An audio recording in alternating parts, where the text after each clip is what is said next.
Hey guys, Snapper Shipper here, and it's been about like a couple of days, over a month since the last pickups video, and this is only going to be a short one because I only didn't get as much stuff because it wasn't a year accumulative worth, it was only a month worth. I didn't actually think I was going to get enough to warrant a video, but I think there's just enough to at least putting this up. Anyway, so let's get started. The first things first, I got the new 3DS XL. Much better than the original 3DS. The Super Stable 3D is awesome. I can actually turn the 3D on and it's not going to hurt my eyes. And you can bump it or move it and you will not lose the 3D. It's fucking awesome. Uh, Not too many games actually support this C-stick. It really is mainly for Smash Brothers at the moment until like Monster Hunter and Xenoblade and stuff come out. But oh, and it also works for Metal Gear Solid 3D and Resident Evil Revelations, I think. But I did try the demo of both those games, and it doesn't feel that great, like aiming and shooting with it. But it does feel good, like just moving the like behind you camera. Um, so I don't know if they can ever fix that. But then again, I don't really play shooters on the 3DS anyway, so it doesn't really matter to me. Um, but yeah, it also has amiibo support. I don't have any, but I do plan on getting some. That's pretty awesome that they added to this. I'm not sure why. I don't know what games are gonna have the amiibo functions, but yeah, it's a really great system. Don't know when it's gonna come out in the US or the UK. I'm not really entirely sure why Australia and New Zealand got this immediately after Japan did and no one else did. But if you do live in the UK, you can actually order this one, the Australian one, because it's PAL region and it runs both regions' games. I mean, I import from Europe all the time, and they all work on this. So if you live in the UK, you can definitely pick one of these up from our stock. Keep in mind though, it'll be much more expensive than what it would be in your country. So, yeah, new 3DS XL, pretty awesome. And then on that same day, I picked up Pokemon Alpha Sapphire. It's Pokemon Sapphire, like Ruby Sapphire. That being said, it's a really good remake of those two original games. I really like all the changes they made. My favorite feature being a thing that they added to the Pokénav called the DexNav. What the DexNav does is basically lets you search for Pokemon without going through random encounters over and over and over again until you find that Pokemon. So you can like click search on it and it will search for that Pokemon. Just makes it so much easier. That being said though, you have to have already caught that Pokemon.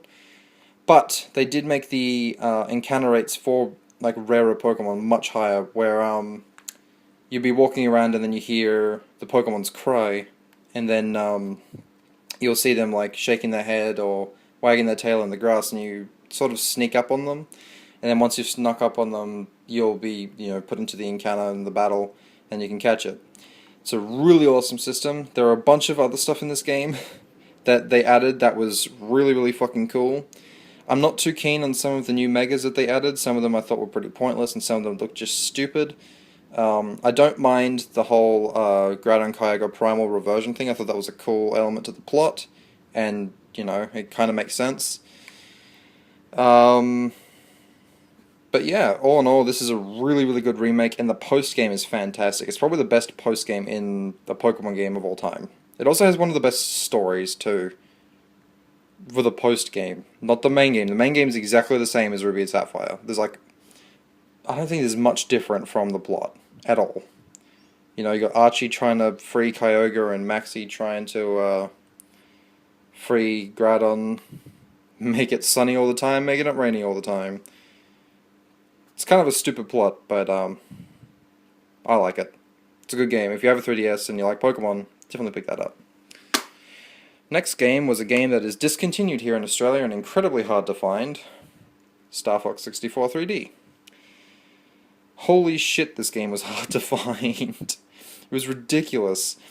I went to local game shop and they had one copy of this, And I was like, fuck it, I need it now because I'll never be able to get this otherwise. I looked online and on the eShop. I don't know if you can get it on the eShop, but you might be able to. But I know some games in the eShop are really expensive for us here. Like in the last video, I showed off Rhythm Thief. I picked that up for $25, and on the eShop it's $70, which is fucking ridiculous. But yeah, Star Fox 64 3D. It's Star Fox 64 with like just, I guess, a new coding, like new graphics and all that sort of stuff. The controls good. The play's good. It's a fun game. If you have a 3DS and you have this game, good on you. But if you don't, I don't know if it's discontinued in any other territory but Australia. But goddamn, this game's really good. If you played Star Fox 64 like a long time ago on the 64, it's exactly the same game, but on a handheld, and it works really well on a handheld. So, Star Fox 64 3D, awesome game. Alright, next was a game that I didn't think I was going to be picking up this early, because I was sort of waiting on it, but it went on sale, and I was like, fuck it, I'm going to get it, and that's Bravely Default. I am about 7 hours into the game, and I'm fucking loving it. I love the combat system, I love the music. The characters are JRPG characters. There's nothing special about that. There's nothing really special about the story either. It's not bad. It's just it's a JRPG story. But the boss fights are good. Music's good. Combat's good. I do know about the thing that people hate in this game. I know exactly what it is. But it really doesn't bother me that much because the combat is so good. And the music is so good, so I don't care about that thing happening. I'm not going to say it because it is a spoiler.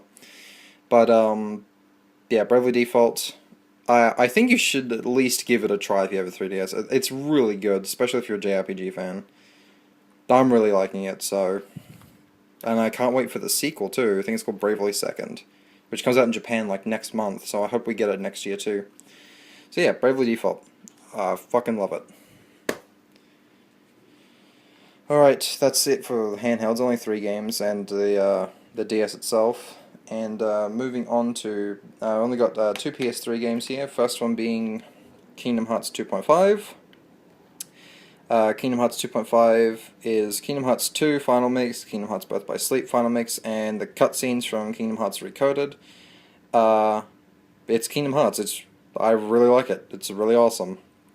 All the extra stuff they added to Final Mix, which was only a Japanese release, is really awesome, like the Limit Form and a couple of the other Keyblades. It's really awesome. I'm really liking it, and it includes my favorite Kingdom Hearts game, which is Birth by Sleep, which I actually can't wait to get to, so I'm trying to finish up Kingdom Hearts 2 so I can play Birth by Sleep, because Birth by Sleep, in my opinion, has the best story, characters, and writing. So yeah. Kingdom Hearts 2.5 Remix. It's awesome.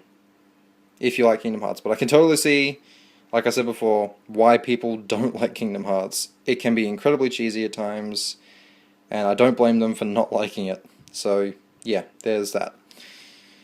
But yeah, if you're a Kingdom Hearts fan, I definitely recommend getting this. I got 1.5 and 2.5 because I never really owned the games when I was younger. I only ever hired them. Except for Birth by Sleep and 358 Days. They're the only 2 Kingdom Hearts games that I actually physically own. So it was really awesome to get, like, basically all 6 Kingdom Hearts games are coming out. And then there's the one on the 3DS that I plan on getting soon. Like, basically once I beat, sorry, just the camera. But just, like, it's awesome. I'm glad to finally own nearly every single Kingdom Hearts game. And finally... I picked this up. I could have got it on PC, but it wasn't on sale on PC, so I grabbed it on PS3, and it's still a good game. It's Dragon Age Origins. Really, really liking it. I didn't think I was going to like it, because I've seen the combat for it, and I thought, wow, that looks really boring, but when you're actually playing it, it's actually really in-depth, and it's really fun. Well, to me, anyway. It's kind of MMO-y, but also kind of not at the same time. And I'm really liking the characters, really liking the story, really liking the world. And the reason why I'm playing through Dragon Age Origins right now is because I want to play through this, skip 2, and then play Inquisition. Because I heard Inquisition was pretty good too. But yeah, I just wanted to get into the Dragon Age sort of universe, and I'm really liking it. It's a really good game. So yeah, that's it. That's all the games that I picked up this month. It's only, what, like 6 games and a console. Which is not too bad. Oh my god, my wallet hurts. Alrighty. Well, thank you very much, guys, for watching, and I'll probably see you in the next one. Maybe in a month, who knows? Catch you later.